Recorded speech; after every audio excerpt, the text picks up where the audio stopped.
Hello everyone and welcome back to another Star Wars RPG video. Today Fantasy Flight released Starships and Speeders, the essential collection of vehicles for the Star Wars role-playing game for all three systems, so Edge of the Empire, Age of Rebellion, and Force and Destiny. And I believe this is supposed to be the last book for this role-playing game, as they've announced that they are not going to be creating any more content after this. We don't know if you're going to be getting reprints of the existing content or if the game will just go out of print. But for now, this is the last book in the series, and it's a collection of vehicles, starships, like freighters, all that kind of stuff from all three core systems of the game. So again, we have Edge of the Empire, uh, or Edge of the Empire, Age of Rebellion, and Force and Destiny. Got some examples here. So it looks like there are over 130 vehicles from across the Star Wars galaxy, including all new profiles such as the Cantwell class Arrestor cruiser, Starhawk class battleship, and Executor class Super Star Destroyer. And then there's going to be like unique versions of those ships, like Slave One, Houndstooth, and so on.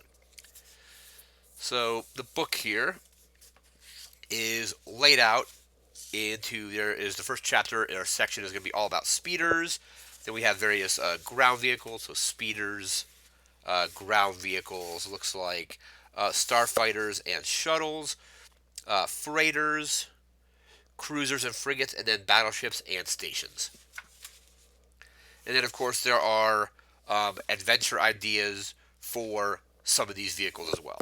So here's the stats for example, this is the C14 AVA speeder bike. There's all the stats for it right here, and then potentially information on how you might get the speeder into a game of yours.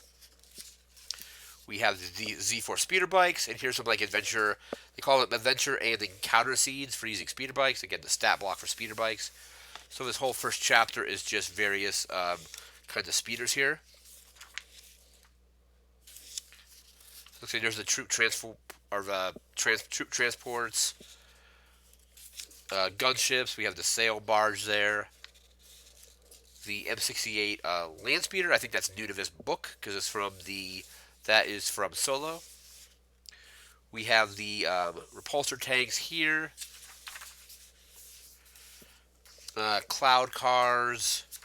And we get into ground vehicles. So there are what's this? This is the 20T Railcrawler convoy transport. We have the roller wheel bikes. That's Grievous's wheel bike there. We have the AT-ATs. It's the all-terrain armored cargo transports and their stats. Other all-terrain armored transport. So basically the AT-ATs from Empire Strikes Back. And I think some of these were the ones that were featured in Rogue One. There's the AT-ART, or the all-terrain defense pods.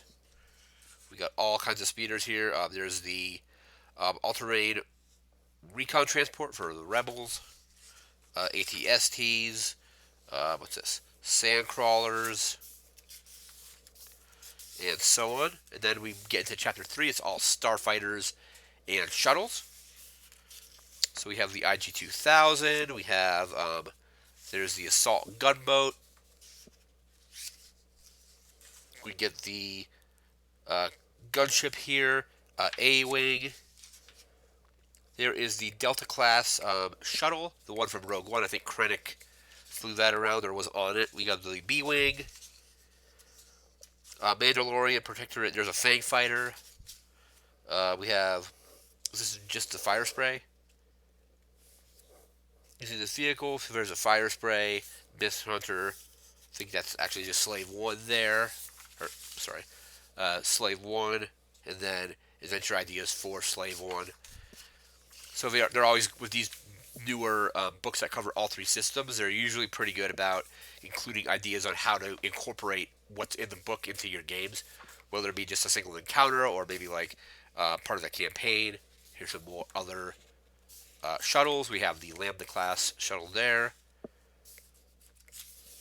Landing craft. There is the Star Viper.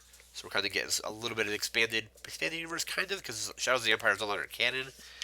But there's the TIE Advance V1, so the Inquisitor TIE Fighter.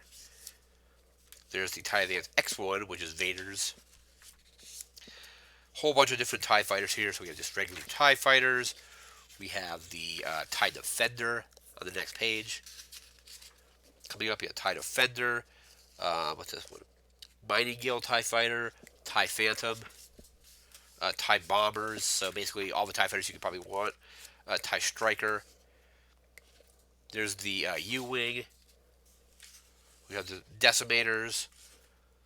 And it's a Rebellion, so we have Y-Wings, X-Wings. Or actually, sorry, Z95s, I should say. Um, these are Zeta class heavy cargo shuttles. I think these are featured in Rogue One. We move into freighters. So we have the Action 6 bulk transport. We have the Archangel, piloted or flown and piloted by Dr. Afra. We have the armor class freighters. And then we have just a few more freighters here. Um, supply barge. There is the GX1 short hauler. We have the Hawk 290. Don't know if they give you Moldy Crow stats for it or not. But yeah, Kyle Katarn had one of those as a Moldy Crow, was that class of ship. We have the Punishing One, Dengar ship right there, the Jumpmaster 5000. We have the Cavalon Star Yacht. I'm not sure what that one is. We have the Lancer class, which is the Shadowcaster. Mitchell class space yachts. We have there's the Ghost. And I think there's another freighter. We're getting into the YTs. So there's the YT 1000, the YT 1210, the YT 1300. Then we have two versions. We have the Millennium Falcon, the original Millennium Falcon that Lando had in Solo, as well as Han's Millennium Falcon. And the stats will be different. So I think the Han's actually has higher speed, higher armor, I think, too. Yeah, let me see. So, yeah, Han's has 5 armor, while Lando's has 4 armor. So that represents the modifications that Han made to the ship over time. We have the YT 2400, the what's this YV 560. There's the what's this Houndstooth, and then of course stats for the Hound, stats for it, as well as how to incorporate Houndstooth into your games. We are now cruisers and freighters. So we have the ships kind of go from ground to space, and they go from large to or small to large. That guy. There's the Cantwell class Arrestor cruiser, CR-90 Corvette, the Sea Rock cruiser,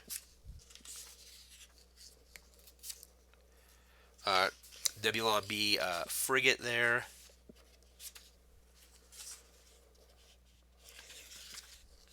We have what's this? The Marauder class assault Corvette, the MC30C frigate there. Just a bunch of different transports moving into kind of like some Imperial stuff. So here's the Imperial Raider Corvette. And what's that? Star Drive, Neutron Star class bulk cruiser. And these are now battle stations or battleships and stations. So these are like the larger ships. These are going to be like your Star Destroyer. So here's the Arrestor class. We have the DS1 Death Star. I think this is a reprint from was it Dawn Rebellion, I think. And I believe then we also have the DS2 Death Star, so the Return of the Jedi incomplete Death Star. The Executor, which is just kind of insane. So it has 120 strain. It can take 330 wounds. It's a silhouette of 10. And I think there is some new rules which are, yeah, so massive. I don't know if this is new, but massive. So when making an attack targeting this station, critical rating of any weapon used counts as 5 higher. So I think that means like let's say the critical rating on your gun is 3. I think it's going to be 5 higher than that. So it's going to be 8. 8 to pull a critical on the Executor, for example, which is pretty high. We have the Gladiator class starships. We have the what's this? The Space Defense Platform. Harbor class. That's mobile space dock. Imperial 1 Star Destroyers. I think that's that Chimera right there, actually. Or that's the artwork they use for the what's it called? The Armada expansion pack for that. Imperial 2-star destroyers. There's interdictors. So definitely a lot of great ships in here. We have the MC-75 Star Cruiser, which I think is the Profundity from Rogue One. We have the Liberty Cruisers. Um, what's this? Home One. Is that Home One? Yeah, Home One type heavy Star Cruiser. The Onager class Star Destroyer. What's this? Secular class battle carrier. The Starhawk. And finally, the Victory 2 Star Destroyer. So again, this has been Starships and Speeders, basically a collection of vehicles from across multiple Star Wars books, for like core rule books, as well as possibly from adventures, as well as the like career source books as well. There's a few new vehicles in here, but if you're looking to add a ton of vehicles to your Star Wars role playing game, this would be the book to get. Again, it includes 130 vehicles from across the galaxy, compatible again with all three systems for the role playing game. We have again Enter the Empire, Age of Rebellion, and Force of Destiny, as well as then it includes a few new ships as well. And again, I believe this is the final product in this line, as they've announced that they're kind of discontinuing development of it. It might be a good spot for them. I mean, I think if they were to do any more books, the only thing I would maybe want would be um, possibly more adventure modules, but probably a book like a book like this, similar to Dawn Rebellion and Rise of the Separatists for the sequel trilogy. You know, you can stat out Kylo, stat out Rey, stat out Finn and Poe, some of the new ships that came out with the First Order, the various planets like Jakku and like all the other and the planets that they visit throughout those films. But again, they released every single class of the game, got their source book, so they might be at a good spot to where there should be more than enough content. If you want to get into the game, there's definitely more than enough content to use, more than enough source books to get ideas with. Again, we don't know if they're going to take it out of production as far as reprints, but we do know for now that this is the final book in the Star Wars role playing game line. Hopefully, they keep the game in production as far as like making like reprinting books, but we don't know yet. But again, this has been Starships and Speeders, and again, if you're looking to add more vehicles to your Star Wars role playing game, this is definitely a book to check out. I believe it retails for about $40. That's about what I paid for it. Again, that's going to do it for now. Remember to like, comment, share, subscribe, and we'll see you next time. Thanks again for watching, and take care.